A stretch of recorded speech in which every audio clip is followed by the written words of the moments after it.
কি রে বন্ডি, খাইয়েই যাচ্ছিস।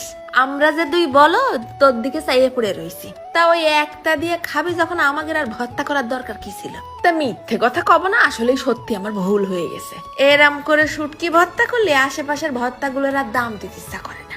কালকে ঈদ, 2 থেকে 3 বেলা একটানা গোশ খালি জিবলে করবে না হরতাল। আমি আমার জন্য বানায় রেখে দিলাম বেশ ঝাল ঝাল করে শুটকি ভর্তা। ও গোশ পোলাও তো রাখা এক ঘেমি লাগলি, আমি এক সাইডে টুকুস করে গরম গরম ভাত রাঁধে শুটকি দিয়ে খাই ফেলবানি আধ গামলা। তা ফার্স্টে আগে বস্তাখানিক শুকনো ঝাল ভিজাই দিলাম গরম পানিতে, তারপর 100 গ্রামের মতন লইট্টা শুটকি নিয়ে খালি কড়াইতে টালে নিয়ে ভেজে দিলাম গরম পানির মধ্যে।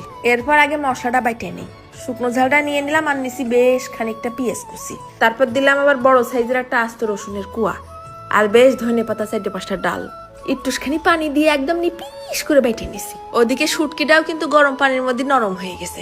মশলা বাটার পর ওই বেলেন